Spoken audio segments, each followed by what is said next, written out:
कहानी की शुरुआत एक बाप और बेटी की जोड़ी से होती है जो अपनी छुट्टियों के दौरान वेस्टर्न नॉर्वे में मौजूद ट्रोल पहाड़ी पर चढ़ रहे थे। उस पहाड़ी के ऊपर पहुंचने के बाद टोबिया ने अपनी बेटी नोरा को लेजेंड ट्रोल्स के बारे में बताया। माना जाता है कि हजारों साल पहले ये बहुत बड़े ट्रोल्स पूरी दुनिया में घूमा करते थे, पर फिर एक दिन किसी ने इन ट्रोल्स पर जादू करके इन्हें पत्थर की मूर्तियों में बदल दिया।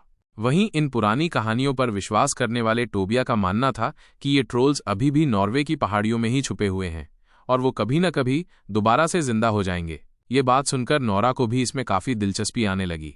लेकिन इसके 20 साल बाद जब नोरा बड़ी हो गई तो उसका इन कहानियों और जादू पर से विश्वास उठ गया और अब वो सिर्फ मॉडर्न साइंस पर ही भरोसा करती थी। अब वो एक पैलियोंटोलॉजिस्ट बन चुकी थी। दरअसल पैलियोंटोलॉजिस्ट ऐसे साइंटिस्ट होते हैं जो धरती के नीचे मिलने वाले पुराने जानवरों के अवशेषों को देखकर बीते हुए समय के बारे में चीजें पता लगाते हैं। 6 महीने की कड़ी मेहनत के बाद आज आखिरकार उसे एक बेहतरीन फॉसिल मिल गया था, जिसकी खुशी में उसने अपने दोस्तों के साथ पार्टी करने का फैसला किया। वहीं दूसरी तरफ पहाड़ों पर मेट्रो स्टेशन बनाने के लिए तेजी से कंस्ट्रक्शन की जा रही थी और इस मेट्रो का रास्ता बनाने के लिए तेजी से पहाड़ों में धमाके किए जा रहे थे, जिसके चलते कई लोग इस कंस्ट्रक्शन का विरोध भी कर रहे थे। लेकिन उन सबको नजरअंदाज करते हुए इंजीनियर्स एक बार फिर से एक धमाका करने में लगे हुए थे। पर जब वो लोग गुफा के अंदर पहुंचे तो उन्हें कुछ अजीब सी आवाज सुनाई दी और इससे पहले कि वो कुछ समझ पाते, अचानक से वहां की जमीन जोर जोर से हिलने लग गई, जिसके अगले ही मिनट उन इंजीनियर्स की नजर एक बहुत ही बड़े खतरनाक राक्षस पर पड़ी, जिसे देखते ही वो लोग तेजी से अपनी जान बचाने के लिए भागे। लेकिन पहाड़ों के गिरते हुए मलबे के चलते वो लोग गुफा के अंदर ही फंस गए।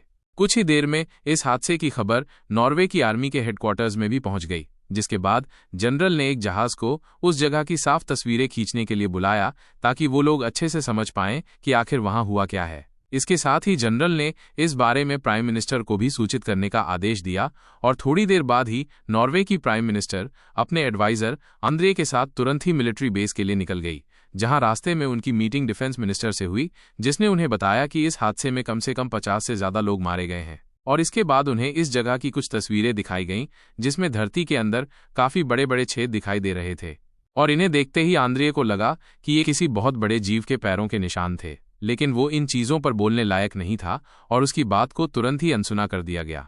उधर नोरा अभी भी अपने दोस्तों के साथ पार्टी कर रही थी, पर तभी अचानक वहां एक आर्मी हेलीकॉप्टर आया, जिसमें से एक फौजी उतरा और उसने नोरा को बताया कि उसे अभी के अभी प्राइम मिनिस्टर से मिलने के लिए बुलाया गया है। और ये जानकारी मिलते ही नोरा बिना समय बर्बाद किए उसी हेलीकॉप्टर में बैठकर मिलिट्री बेस के लिए निकल गई। उसके वहां पहुंचते ही आंद्रे उसे एक कमरे में ले गया, जहां सभी टॉप रैंक ऑफिसर्स के साथ साथ खुद प्राइम मिनिस्टर भी बैठी हुई थी। और अभी तक जितनी जानकारी उन्हें मिली थी उसके मुताबिक सभी को लग रहा था कि शायद ये सब कुछ किसी जानलेवा गैस की वजह से हुआ था। लेकिन नोरा इस बात से सहमत नहीं थी और तस्वीरों में मिले पैरों के निशानों से उसे भी लग रहा था कि शायद ये कोई बहुत बड़ा प्राचीन जानवर है जो दोबारा जिंदा हो गया है। इस चीज पर आंद्रे के पास भी कुछ सुझाव थे, लेकिन उसने ये बातें सबके सामने बोलना सही नहीं समझा।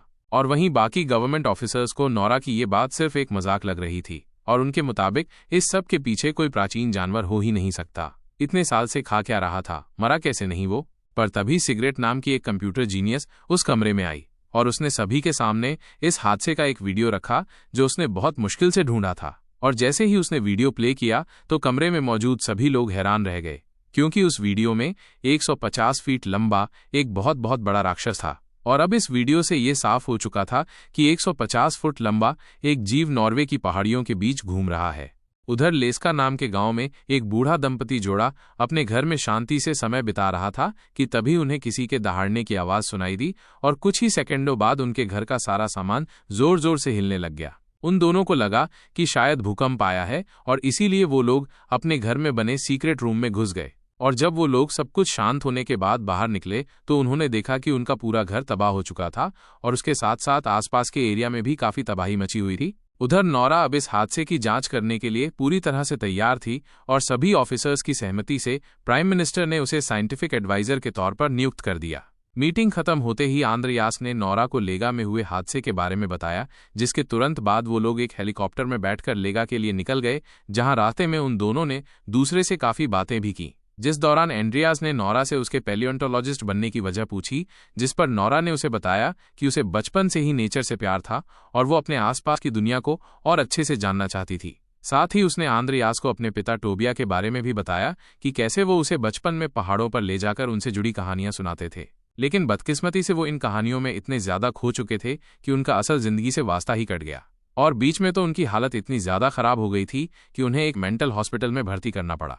लेस गास में मची तबाही को देखकर नोरा और आंद्रियास दोनों ही काफी हैरान थे कि तभी उनकी मुलाकात कैप्टन क्रिस से हुई, जो फौज की तरफ से इस पूरे ऑपरेशन को संभाल रहे थे। जिसके बाद क्रिस ने उन्हें बताया कि वो राक्षस लेस गास में तबाही मचाने के बाद 2 मील आगे तक बढ़ता गया, जिसके बाद वो अचानक से गायब हो गया और फौज की लाख कोशिशों के बाद भी वो लोग उसे ढूंढ नहीं पाए, मानो जैसे वो भीमकाय राक्षस हवा में ही गायब हो गया हो। इसके बाद उन लोगों ने उस बूढ़े कपल से पूछताछ की, जो उस वक्त तक काफी ज्यादा डरे हुए थे। उनके सीक्रेट रूम में छुपने की वजह से उन्हें कुछ ज्यादा तो नहीं पता था, पर फिर भी उस बुजुर्ग औरत ने उन्हें बताया कि उसे किसी जानवर के दहाड़ने की आवाज सुनाई दी थी, जैसे मानो किंग कॉन्ग उन पर हमला करने वाला हो। पर यह जानकारी किसी भी नतीजे तक पहुंचने के लिए काफी नहीं थी, और इसीलिए नोरा ने खुद ही आसपास जांच करना शुरू कर दिया, जिस दौरान उसे काफी अजीब सी महक आई, जो उसे एक बहुत बड़े फुटप्रिंट तक ले गई। नोरा ने तुरंत ही उस पैर के निशान की जांच करना शुरू किया, पर उसकी लाख कोशिशों के बाद भी उसे वहां कोई बायोलॉजिकल सब्सटेंस नहीं मिला जिससे वो उस राक्षस की जांच करवा सके। और अब जब उनके सामने कोई रास्ता नहीं बचा था, तो आखिरकार नोरा ने अपने पिता से मदद लेने का फैसला किया, जो उस वक्त काफी दूर एक पहाड़ पर रहते थे, जहां जल्द से जल्द पहुंचने के लिए नोरा, आंद्रिय और कैप्टन क्रिस ने एक हेलीकॉप्टर का इस्तेमाल किया। पर जैसे जैसे ही वो लोग वहां पहुंचे तो टोबिया ने उन पर बंदूक तान दी, लेकिन अपनी बेटी नोरा को वहां देखकर वो अगले ही सेकंड शांत हो गया। जिसके बाद उसने सभी को अपने घर के अंदर बुलाया, जहां इतने सालों बाद भी वो ट्रोल्स पर रिसर्च कर रहा था। और जैसे ही उन लोगों ने टोबिया को वो वीडियो दिखाई तो वो हैरान हो गया, और उसने सिर्फ एक ही बात बोली, वो आ गए हैं। लेकिन नोरा को फिलहाल कुछ भी समझ नहीं आ रहा था, और इसीलिए उसने अपने पिता से एक साइंटिफिक एक्सप्लेनेशन मांगी ताकि वो लोग इससे बचने का रास्ता ढूंढ सकें। लेकिन टोबिया अपनी रिसर्च पर अड़ा रहा, और उसके मुताबिक ट्रोल्स नॉर्वे से इसलिए गायब हुए क्योंकि वहां पर सभी लोगों ने ईसाई धर्म अपना लिया। और साथ ही उसने बताया कि वो इस राज का खुलासा कई साल पहले करने वाला था, लेकिन उसे तो चुप करवाने के लिए पागल खाने भेज दिया गया। इसके बाद उसने अपना बैग उठाया और उन सभी को एक खास जगह पर चलने को कहा, जिसके बाद वो लोग हेलीकॉप्टर में थोड़ी देर तक उड़ने के बाद आखिरकार टोबिया की बताई हुई जगह पर पहुंच गए, जहां पहुंचते ही उसने उस जगह की जांच करना शुरू कर दिया। और कुछ देर तक आसपास देखने के बाद उसे एहसास हुआ कि वो जगह पूरी तरह से बदल चुकी थी। वहीं दूसरी तरफ नोरा को एक बार फिर से वही महक आई, जिसका नाम उसने हाइपर नेचर रखा हुआ था। और इससे पहले कि वो कुछ समझ पाते, तभी नोरा की नज़र वहां मौजूद एक बहुत बड़े जीव पर पड़ी, और ये कोई और नहीं बल्कि वही ट्रोल था जिसने खुद को आसपास की जगह में छुपाया हुआ था। पर खुशकिस्मती से सभी लोग समय रहते हेलीकॉप्टर में बैठकर वहां से निकल गए, और जैसे ही वो लोग एक सेफ जगह पे पहुंचे तो उन्होंने इंटरनेट के जरिए उस ट्रोल को सरकार को दिखाया। सभी लोग इतने बड़े ट्रोल को देखकर काफी ज्यादा हैरान थे, और अब जब सभी लोगों को ट्रोल्स की असलियत पर विश्वास हो गया था, तो जल्द ही प्राइम मिनिस्टर ने ट्रोल्स के खिलाफ एक आर्मी ऑपरेशन की शुरुआत कर दी, जिसकी कमान कैप्टन क्रिस के हाथ में थी। और प्राइम मिनिस्टर से ऑर्डर्स मिलते ही फौज ने तुरंत उस ट्रोल पर खतरनाक ऑपरेशन की शुरुआत कर दी। लेकिन फौज की सबसे खतरनाक मिसाइल्स का भी उस ट्रोल के ऊपर कोई असर नहीं हो रहा था, वो उसका कुछ नहीं बिगाड़ पा रहे थे। और जैसे ही उस ट्रोल ने एक सिपाही को खाया तो टोबिया उसे शांत करने के लिए उसके सामने चला गया। वो ट्रोल शुरुआत में टोबिया की बात सुन भी रहा था, और तभी अचानक से फौज की कुछ और यूनिट्स ने उस पर हमला कर दिया, जिससे गुस्सा होकर जैसे ही ट्रोल उस यूनिट पर हमला करने के लिए मुड़ा तो उसकी पूंछ सीधा जाकर टोबिया को लगी, जिसके चलते वो काफी ज्यादा जख्मी हो गया। ये देखते ही नोरा तुरंत ही अपने पिता की तरफ भागी, लेकिन टोबिया ने कुछ बोलने से पहले ही अपना दम तोड़ दिया। उसी रात नोरा रोते रोते अपने पिता की डायरी पढ़ रही थी, ताकि वो किसी तरह से इन ट्रोल्स को रोक सके। और घंटों तक उस डायरी को पढ़ने के बाद नोरा को पता चला कि असल में ट्रोल्स अक्सर चर्च को तबाह कर देते थे, क्योंकि उन्हें घंटियों की आवाज बिल्कुल भी पसंद नहीं थी। और जब नोरा ने ये प्लान सभी सरकारी अफसरों को सुनाया तो पहले तो उन सब ने नोरा को पागल समझा, और नोरा का मानना था कि मिसाइल तो काम नहीं कर रही ना, उसके ऊपर तो हमें कुछ अलग ही सोचना पड़ेगा। ठीक है, जिसके बाद प्राइम मिनिस्टर ने उसे इस प्लान के साथ आगे बढ़ने की इजाजत दे दी।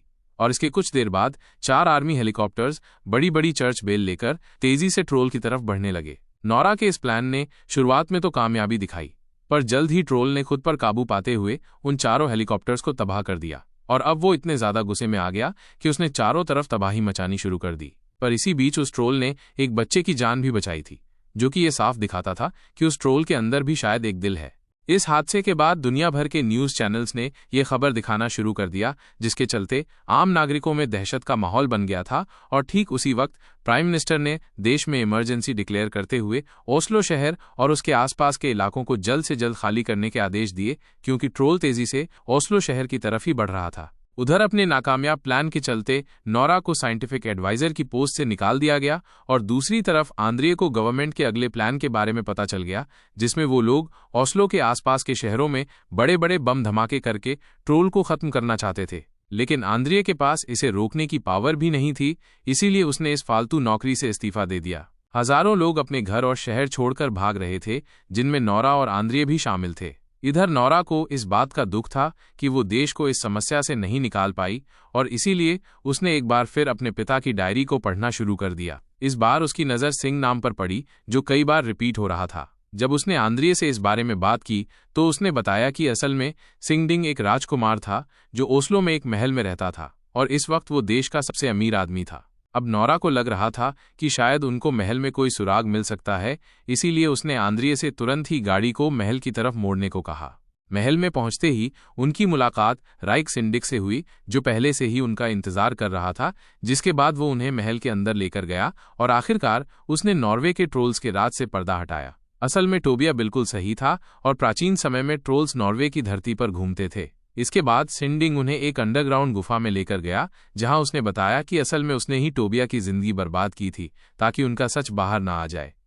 और जब टोबिया सच के काफी करीब पहुंच गया था तो सिंडिंग ने ही उसे मेंटल हॉस्पिटल भेजा था। और वो राज असल में महल के नीचे दबे हुए ट्रोल्स के कंकाल थे, जो सालों से सिंस ने दुनिया से छुपाए हुए थे। और ये महल तक ट्रोल किंग की गुफा के ऊपर बनाया गया था, जब ट्रोल किंग और उसके पूरे परिवार को क्रिश्चियंस ने खत्म कर दिया था। और असल में अब जो ट्रोल पूरे देश में तबाही मचा रहा था वो कोई और नहीं बल्कि ट्रोल किंग ही था, जो सिर्फ अपने घर जाने की कोशिश कर रहा था। इसके बाद सिंह ने उन्हें बताया कि ट्रोल्स के लिए उनका परिवार सबसे ज्यादा जरूरी होता है, और नॉर्वे की क्रिश्चियनाइजेशन के दौरान ट्रोल किंग को जबरदस्ती पहाड़ों में भेज दिया गया था, और अब धमाकों की वजह से वो वापस आ गया है और अब वो ओस्लो सिर्फ अपने परिवार से मिलने आ रहा है। लेकिन नोरा और आंद्रिये तब ज्यादा हैरान हुए जब उन्हें पता चला कि असल में उनके सामने ट्रोल परिवार के कंकाल पड़े थे, और जैसे ही नोरा ने उनके ऊपर यूवी लाइट मारी तो उनकी हड्डियां अचानक पिघलने लग गईं, जिसका मतलब था कि ट्रोल्स यूवी लाइट को नहीं झेल सकते। इसके बाद नोरा ने सिंह से उसकी सबसे बड़ी गाड़ी मांगी, जिसके बाद सिंह ने रानी का सबसे पसंदीदा ट्रक उसके हवाले कर दिया। इसके बाद उसने कैप्टन क्रिस को फोन करके इस प्लान के बारे में बताया, जिसमें वो लोग ट्रोल किंग को एक जाल में फंसाकर उस पर यूवी लाइट से हमला करने वाले थे, और इसके लिए उन्हें कई सारी बड़ी बड़ी यूवी लाइट्स चाहिए थीं। उधर एंड्रियाज ने तुरंत ही अपनी दोस्त सिगरेट को फोन करके कहा कि कैसे भी करके ओस्लो बमिंग प्लान को लेट करवाओ। खुशकिस्मती से सिगरेट एक कमाल की हैकर थी और उसने चुपचाप बिना किसी को बताए मिसाइल्स को फायर होने से ही रोक दिया। उधर नोरा और आंद्रिये अपने ट्रक में ट्रोल किंग के बच्चे का स्कल लेकर घूम रहे थे और जानबूझकर ट्रोल किंग का ध्यान उस पर खींचने की कोशिश कर रहे थे, पर ये सब करके वो सिर्फ ट्रोल किंग को यूवी लाइट ट्रैप के पास ले जाना चाहते थे। और जैसे ही ट्रोल ने उस स्कल को तोड़ा तो उसे एहसास हुआ कि असल में अब उसके परिवार का कोई नहीं बचा है, और वो इस बात से और गुस्से में आ गया। उधर मिलिट्री बेस में सिंगरेड को हैकिंग करते हुए रंगे हाथों पकड़ लिया गया, लेकिन तभी जनरल ने भी उसकी बात समझते हुए प्लान को खारिज कर दिया, क्योंकि अभी भी उस वक्त वहां कई सारे आम नागरिक मौजूद थे जो इन धमाकों में मारे जाएंगे। उधर नोरा और आंद्रिये किसी तरह से ट्रोल को लाइट ट्रैप तक लाने में कामयाब हो गए, और उसके वहां पहुंचते ही कैप्टन क्रिस की पूरी टीम ने एक साथ अपनी लाइट्स ऑन कर दी, और अब उनका प्लान कामयाब भी हो गया था, क्योंकि धीरे धीरे वो ट्रोल जलने लग गया। लेकिन उसे इस तरह तड़पता हुआ देखकर अचानक से नोरा का मन बदल गया और उसने एक एक करके सभी यूवी लाइट्स को बंद कर दिया, क्योंकि वो उसकी जिंदगी बचाना चाहती थी। लेकिन तब तक काफी देर हो चुकी थी, क्योंकि ठीक उसी समय सूरज उग गया। सूरज की रोशनी जैसे ही ट्रोल किंग पर पड़ी तो वो कमजोर होकर जमीन पर गिर पड़ा और एक पत्थर में बदल गया। उसकी मौत को देखकर नोरा को अंदर ही अंदर काफी दुख हुआ। जहां सभी लोग जश्न मना रहे थे, वहीं आंद्रिये और नोरा को अब भी ये चिंता सता रही थी कि कहीं इस देश में और तो नहीं बचे हुए। तभी प्राइम मिनिस्टर भी वहां पहुंच गईं, और वो नोरा के काम से इतनी ज्यादा खुश थीं कि उनके पास उसकी तारीफ करने के लिए शब्द तक नहीं थे। लेकिन उनकी मुस्कुराहट उनकी खुशी को साफ जाहिर कर रही थी। कुछ दिन बाद वही हुआ जिसका डर था। अचानक से कई पत्थर दोबारा से हिलने लग गए, जिसके बाद अब एक और ट्रोल नॉर्वे के लोगों पर कहर मचाने के लिए पूरी तरह से तैयार था। मुझे तो ट्रोल किंग के लिए बुरा लगा, आखिर बंदा अपने घर ही तो जाना चाहता था। आप इस बारे में क्या सोचते हैं? कमेंट्स में जरूर बताना। मिलते हैं अगली वीडियो में, तब तक आप अपना ख्याल रखिए। बाय।